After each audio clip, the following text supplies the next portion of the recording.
us that we have to live online. So please don't let us amputate the digital limbs that our children have. Okay, I know that there's a difference between digitization and digitalization. Just quickly, digitization is the process of changing from analog to digital. So you talk about we digitize, just going from analog to digital. But digitalization, this is how we put our lives in it. We structure our lives around digital communication and structures. And we use a lot of technologies, ICTs, information technology, we use a lot. So the digitalization is the processes that we engage ourselves in our community. So it goes beyond moving from analog to digital. It's involving everything we do with ICTs. So that's this subtle difference between digitization and digitalization. Now, this OECS graph is simply showing how women, not just in Bayelsa State, all over the world, women are being disadvantaged. And just a look at the graph, you can see the advantages women have sometimes because they do have opportunities to go into digital thing, but also they are disadvantaged. So the blue shows the advantage that women have, but that orange bit shows the disadvantage that they have.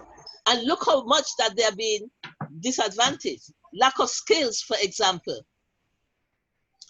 And cyberbullying, very much disadvantaged. So this is an OECS record that we can all look at and just have a closer look in our spare time. We can really look at that. Everyone knows about this one, the pay issue. Some work have equal pay, some work do not. And when we look at the balance here, we notice that women are still being underpaid. So there's a big, big difference. Very few occupations, very, very few that give them that equal pay. Generally speaking, the gender gap in terms of pay is getting wider and wider and wider. So we need to do something to address that. When we look at gender digital path, we notice we look at the skills, the share of them in ICT. 92% of women and against 93%. So we see 63% against 73%. And this is because, as the next slide will show, that 8 out of 10 ICT jobs go to men. But this is an EU report that talks about by 2020, how many specialists will be lacking. And if 8 out of 10 lacking, and they have 500,000, that's 500,000 specialists lacking in this 2020. So what we need to do, reinforce the pay gap and unchallenge gender stereotypes. So imagine, out of 8 million ICT specialists in EU, 17% are women, just 17%. So the issue that we face is not necessarily Bayelsa only. This is a worldwide issue. And again, continuing from what the EU report, self-confidence made a big, big difference. They thought that women were not attracted to digital jobs. They were less attracted to digital jobs. They also thought that there was shortage of women in digital professional, and the work balance. And I'm sure that this is the same when we look across Bayelsa and across Africa, that the digital jobs are more going to what the men are doing rather than women. And this has implications for the digital divide, because the lack of self-confidence is causing that divide to grow. When women don't go forward for digital jobs, the divide is growing. When women don't go forward for professional jobs, the divide is growing. So there's need for balance here. And again, we heard someone mention in the presentation about the STEM subjects: science, technology, engineering, mathematics. There's again a high demand for digital professionals when it comes to these STEM subjects. So again, for us to bridge that digital divide, for us to bridge that gender divide, we need to get more women involved. And I'm really surprised at these statistics. 14% with almost no change over in STEM. And this is a worldwide picture that is painted here by the EU. This is an EU picture. 14% with no change over the last 10 years. So we see that it's really a serious issue to get more women involved in ICT and digitalization. Okay. Okay, so why is it, if STEM is so important, why is it that less women are going for STEM? It's really a good question to ask, because we need STEM. We can see, especially now, when we need technologies to help us to move forward, we need more people to get involved. Mainly, we have medical practitioners as being women, but when it comes to like other scientific activities, women do not get involved. So we need to start them as early as possible. And we need to make these STEM activities fun activities. We need to expose them to STEM as early as possible. Not just the boys, but also the girls. Expose everybody to STEM. And you would have heard from the presentation from the Drexel team yesterday, the importance of STEAM. And that is where you add arts to the STEM. We are not focusing on STEAM here, but what I'm saying, that when you expose the students to STEM, you should also expose them to STEAM, where we add the arts into the sciences and the technologies and the engineering and the mathematics. Okay, here is a report that's coming directly from Nigeria. And this report is saying inequality of opportunity in Nigeria, inequality and poverty. Rising income inequality hits women the hardest. Obstacles are facing women. Girls' education is a problem. Violence against women and girls is a problem. So this is a Nigerian report in 2012. Now in 2020, the same things still exist. So that is why, and I'm happy that Dr. Rachel is looking into how she can help to address this issue. And again, the report continues. Again, we have the rural element. 60 to 79% of women force is rural, but men are 5 times more likely to own land. Can you imagine that? 5 times as many judges and permanent secretaries are women than men. This is the one in the House of Representatives. On the far right bottom, Nigeria's House of Representatives has 360 members. And of those, only 25 women. I mean, perhaps we need to take a leaf from Rwanda's book, where 67% of women are in the House. So we need to, you see the need to have the gender issues addressed at this point.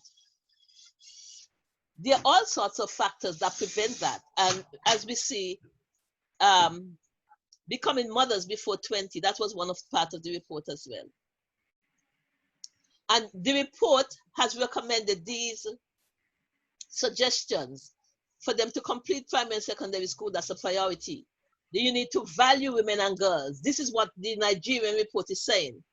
And you should allocate 10% of their budget to education. No, that's not enough.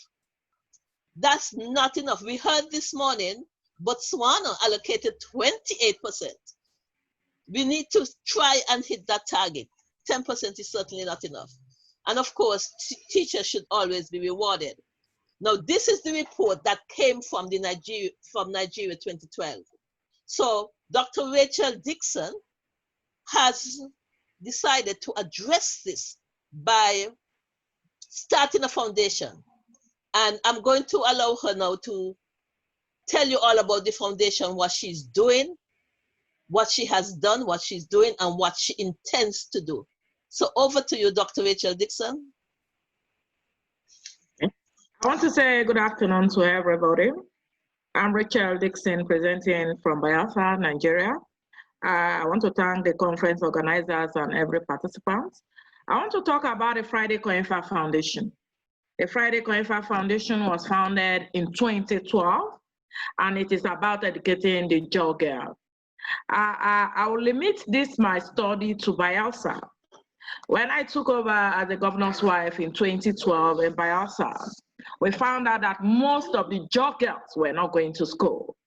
And there was this cultural issue that bounded most of our girls. It was assumed that taking a girl to school, sending her to school was a waste. And so if any family has a challenge, if any family has any problem, the girl has to be given out in marriage. And I encountered a situation where a mother had walked up to me, and with tears in her eyes, she had told me, "You spoke to us that our daughters are heroes, our daughters are futures. Yeah, I'm 40 years ago, I wanted to go to school. And whenever I step into the classroom, my dad will come to the class and ask the teacher to send me out. And this cutlass I'm holding has been my companion for 40 years. I've been condemned to the life of being a farmer. But today, when I hear you speak to us about the future of our girls, that our future, that our hope, I want my daughter to be educated. I don't want her to go through what I have seen." With tears in her eyes, I had hugged her and I had said, "I can give you a job." And today, as we speak, a doctor is a master's degree holder. That is the power of vision. That is the power of empathy. Young women have embraced education. In 2012, 230 women were sent for training. Today, as we speak, more than 500 girls are in our various universities in Bayelsa, the Niger Delta University, where I'm a lecturer, and the University of Africa, Tororua. 100 of them are girls. And in 2014, my husband sent 15 students to Lincoln University in America. And the criteria was they were going to take a scholarship exam. And that day, I looked at the girls and I told them, "You can make it if you dream it." And when the results came back, out of the 15, 10 were girls. And these girls said, they heard me say, "Go for it, you can make it." Today in Bayelsa, our girls are excelling. For back-to-back 2017, 2018, girls came top and best graduating in our medical schools. Today in Bayelsa, we have produced 2 women that are in the National Assembly rep. Today in Bayelsa, we have 4 women that are in our assembly. Today in Bayelsa, we have surpassed the 35% affirmative action. We are going in for 45. I can say with the power of vision, I have told them, you can make it if you dream it. And we are seeing the results. But the only area where we are having slight challenge now is digitalization. Because most of them, when we send them to school, it's taking them time to know how to use their laptops. But we know they will get there. And also in Bayelsa, there is a law that says every child has a right to education. And we have pursued it to a logical conclusion. We have told women, your daughters cannot be on the street hawking. when it is time for them to go to school. And we have seen a young girl making us proud all around the globe. And we have said, for those that are willing to pursue their careers to a logical conclusion, the foundation is there standing behind them to make them succeed. And I can safely report that in Bayelsa, our daughters are heroes. They have made us proud. Our advocacy programs have been welcomed by all assembly. We have seen the number of enrollment of girls in the secondary school surpassing those of our boys. And today, we know that in the nearest future, every barrier that is holding our girls from being educated, from being empowered, from being professionals that they want to be, will be broken. I've told the girls, wherever there is a glass ceiling, break that glass ceiling. Wherever there is a challenge, surmount that challenge. And you can only do that when you are educated. And with God helping us, that challenge has been taken care of in Bayelsa. We know that there are still some challenges to be taken care of, but we are happy with the progress we have made. Once more, I want to thank you all, and this is the progress report from the Friday Foundation. Thank you, Dr. Rachel.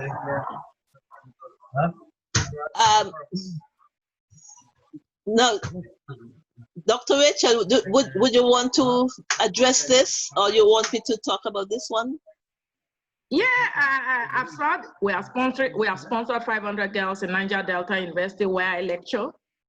100 girls in the University of Africa, Tororua. They are in year 3. We have vocational training programs for those who want to use their talents. We have trained people in catering. We have trained people in ICT. We have trained people in catering. We also have girls who have decided to pursue technical education, and they are also undergoing that training.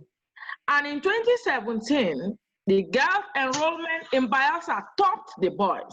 For the first time in our history as a state, the girls' enrollment in the state topped the boys, because now every mother, every father knows that their daughters are their assets.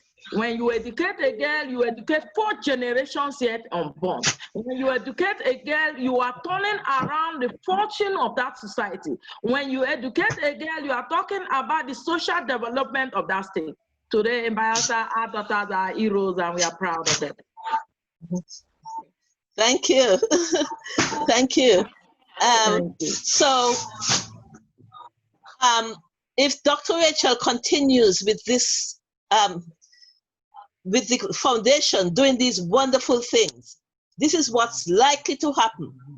Women will be empowered. We will have a lot of productivity increase. Of course, sustainable development will be possible. And we know the MDC goals. The 5th one deals with gender. So what Dr. Rachel is doing, she's helping Bayelsa to meet the Millennium Development Goals by addressing that 5th goal. And we have educated communities, productive partnership, and most importantly, participating and contributing citizens. Every country needs that. Every state needs that. And if Bayelsa can do this, it would not stay, the benefits would not be only in Bayelsa. They would spread across Africa and across the region, across